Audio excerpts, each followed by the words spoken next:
Welcome to Engender Love. I'm your host, Dr. Shannon Panszi. Join me as we discuss all things gender so you can better connect with those around you. So let's get started as we engender love. Learning pronouns is hard, and learning new names is hard. And you may already know this, but I'm going to tell you why I think that is, what I think the theories are.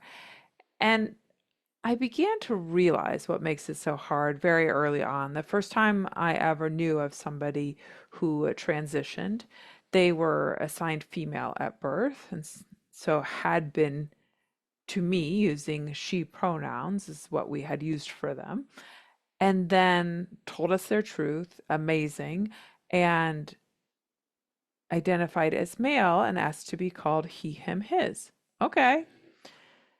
I tell you this because at some point in my learning to use the new and correct pronouns for this person, I realized that in my brain, I constantly was afraid to utter the word she, her, or hers.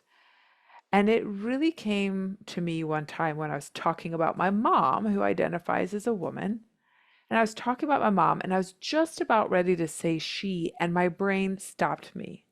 Oh, don't say she. Okay, wait a second. This is for my mom. She identifies as a woman.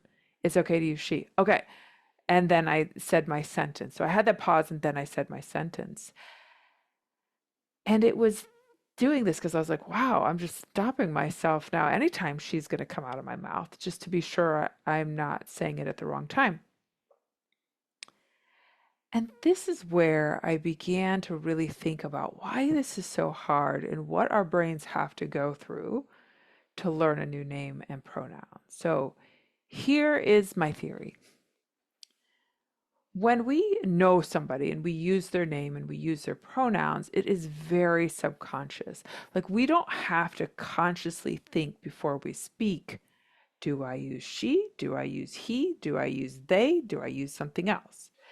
We just have an association, a neural pathway in our brain that's like, we see this face, and this is the name that goes with it. We see this person, and this is the pronoun that goes with it. Now, pronouns are even a little bit more so in the sense that our brain tends to have a schema, an idea of like, if I see these things, my brain associates these characteristics, this, as we've learned, gender expression, how the things that we see, the clothing, the hair, the makeup or no makeup, the body or facial hair, no body or facial hair, whatever that is, our brain sees certain characteristics and it subconsciously associates it with he or she. And I'm not including they there because I don't think most of us grew up training our brains for they. That's something that hopefully many of us are doing now for those that we don't know, but that's not the way I would offer most of us grew up. So our brain has this neural pathway. If we know the person, the face is associated with the name, so that when we think of the face, that name pops out of our mouth without consciously having to think, what's that person's name? And if you think about when you meet a person for the first time, that is what it sounds like. Like, what was their name? Was it Rachel or Rebecca? Was it Kristen or Kirsten or Christina? Was it Shannon or Sharon or Shayna? Like, whatever, that's more conscious. But once you create that neural pathway, once you learn it, it's like face, name, boom, boom. I don't have to consciously question myself on it. And then pronouns are similar, face, name, but also for people we don't know, most of our brains have a schema where it's like, if I see these characteristics, I'm going to apply she or he to them.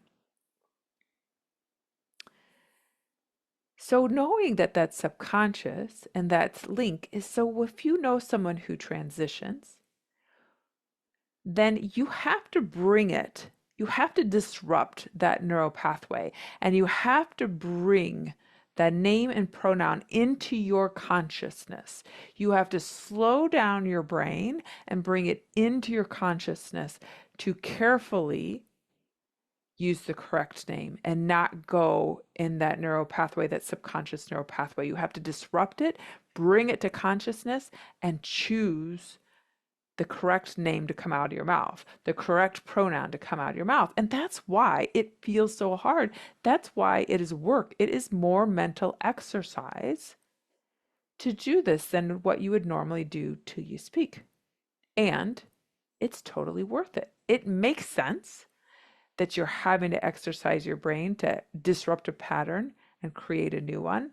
And the more that you can do that, then eventually you will create that new neural pathway. You will look at the face and say the correct name. You will look at the person and use the correct pronoun. But it takes practice, it takes repetition, it takes doing it over and over again until that neural pathway is created. And what I often find when people learn it, I find names tend to be easier than pronouns. Partially because names are so, we may know a few people with the same name, but in general, names are fairly unique. So I think that's one reason it makes it easier. And regarding pronouns, like I said, our brain often uses visual cues and the memory of things, like the memory of that person as well, and it's less unique. So So what I find when people are learning that names come first, usually, there's not always and never ever in life, in my opinion. Even in my medical background, we often said there are no always and nevers. But so in general, names usually come along first, in general, and then pronouns later.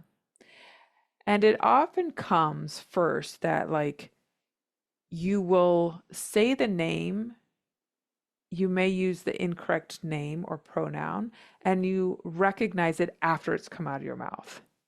Then the more you practice, you might notice mid-sentence that it just came out of your mouth or it's about to come out of your mouth and you stop yourself. Then you begin to become aware before you say the sentence at all. So again, it's a lot of mental energy because you're bringing those sentences a little bit more into your consciousness to proofread them before they come out of your mouth. So then you start catching yourself before you speak, and then eventually it just becomes natural, like learning anyone else's name. It just comes out. But that takes time and it takes practice. So one of the things I recommend to do is if you have a picture of a group where this person is in, and I prefer a group than an individual picture of the person whose name and pronouns you are learning, that every day you look at that picture and you go through everyone's name in the picture as quickly as you can. So just like, you know, Joe, Sam, Jane, David, whatever, boom, boom, boom, boom, say it again and again. Every day, practice it. Look at the faces of each person and do it. Maybe do it in a different order. Do it forward, do it backward. Start from the middle, go to the end. Whatever it is, do it. And the reason I say I want a picture with more than one person is because, and pushing your brain to do it a little bit faster each time, is because it's a little bit more challenging when you're giving your brain one thing after the next to recall everyone's name. So what the idea is challenging your brain a little bit, but also putting face to name, creating that neural pathway. Especially consider this if the person you often associate with another person, like, you know, Abbott and Costello. Okay, I'm probably dating myself. Let me think of a more, a more current, famous combination. Thelma and Louise. Probably still dating myself. Anyway, you get the idea. Sometimes people's children, they use all their names together. Sometimes siblings. Sometimes, marital or partnership, people use those names together, right? Like Michael and Shannon, like those names. So if this person you often associate or use their name in combination with other people, that's especially one to practice a picture that has that other person that you often put them together with, if that makes sense, I hope. The other tip I have is to have a safe person, a person that you can practice with. And what I want you to do with this safe person that's not going to judge you and not be harmed by your learning is to have that safe person to tell a story to about the person you know who has transitioned.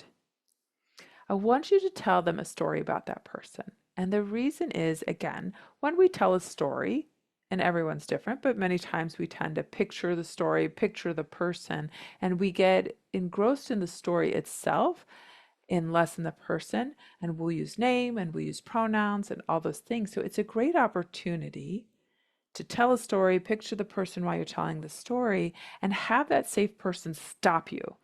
If you make a mistake on the name or pronouns, stop you immediately. Say, oh, you said he, it's they.